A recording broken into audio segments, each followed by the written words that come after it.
Now we discuss about the next type of optical fiber, that is your gradient index multi-mode fiber. Gradient index multi mode fibre में क्या होता है? Optical fibre में 3 layers होती है, that is core, cladding and jacket. तो inner most layer core होती है, उसके ऊपर क्लैडिंग, देन जैकेट. यहाँ पे क्या होता है ग्रेडियंट इंडेक्स में, जो कोर होती है उसके अंदर मल्टीपल लेयर्स होती है. जो इनर मोस्ट लेयर है वो फाइबर ऑप्टिक एक्सिस के अलोंग होती है. मान लीजिए उसका रिफ्रैक्टिव इंडेक्स हमने मान लिया 1.5. जैसे जैसे हम ऊपर की तरफ बढ़ते हैं, रेडियली हम ऊपर की तरफ बढ़ते जाते हैं, अनदर लेयर में जाते हैं, तो ये रिफ्रैक्टिव इंडेक्स कम होता जाता है. सेकेंड लेयर का मान लीजिए रिफ्रैक्टिव इंडेक्स है 1.4, थर्ड लेयर का है 1.3. तो रेडियली जैसे ऊपर बढ़ते जाएंगे रिफ्रैक्टिव इंडेक्स डिक्रीज होता जाएगा. और ये जो कोर है ये कवर्ड रहता है क्लैडिंग से, और क्लैडिंग का रिफ्रैक्टिव इंडेक्स हर ऑप्टिकल फाइबर में कांस्टेंट रहता है. तो gradient index multi mode fibre में क्या होता है, टोटल इंटरनल रिफ्रैक्शन के फिनोमिना के साथ साथ रिफ्रैक्शन भी अक्कर होगा, और ये जो रेज है वो हेलिकल पाथ फॉलो करेगी. रिफ्रैक्शन का फिनोमिना क्यों अक्कर होता है इसके अंदर?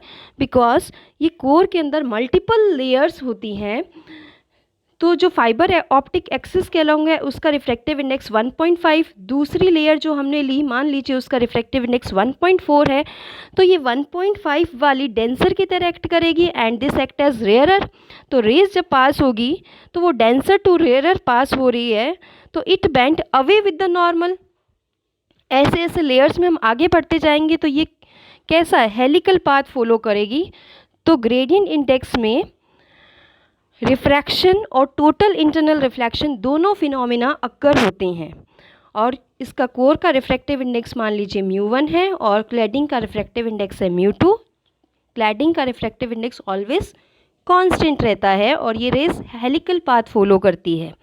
स्टैप इंडेक्स में कोर का जो रिफ्रैक्टिव इंडेक्स होता था वो यूनिफॉर्म रहता था, बट ग्रेडियंट इंडेक्स में ऐसा नहीं होता है बिकॉज कोर के अंदर मल्टीपल लेयर्स होती है. यहाँ पे ऑप्टिकल फाइबर आपका सिलेंड्रिकल शेप का होता है. तो ये डायग्राम देख लेते हैं. ये कोर है आपका, this is your cladding.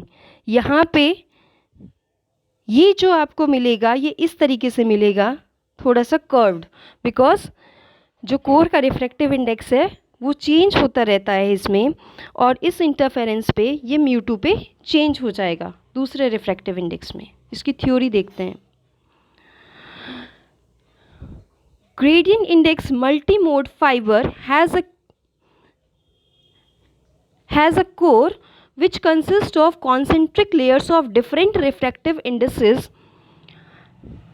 Gradient index multi-mode fiber में जो core होता है उसके अंदर different concentric layers होती है और उनका refractive index भी different होता है.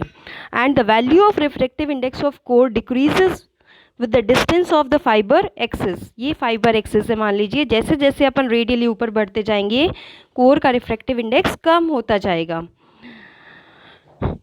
And it as radial distance increases from the fibre axis but the refractive index of the cladding is constant. और जो क्लैडिंग का रिफ्रैक्टिव इंडेक्स होगा वो कांस्टेंट रहेगा. In this fibre the propagation of light wave is due to refraction and total internal reflection. Gradient index multi-mode fiber में जो light का propagation होता है उसके अंदर दो फिनोमिना अक्कर होते हैं, that is total internal reflection and refraction.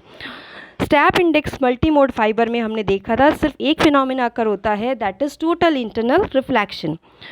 The light rays propagating through the fiber bend continuously and follows helical path. इसके अंदर जो लाइट रेज है वो प्रोपगेट करती है और बैंड होती रहती है कंटिन्यूसली और हेलिकल पाथ को फॉलो करती है. This is the gradient index multi mode fibre.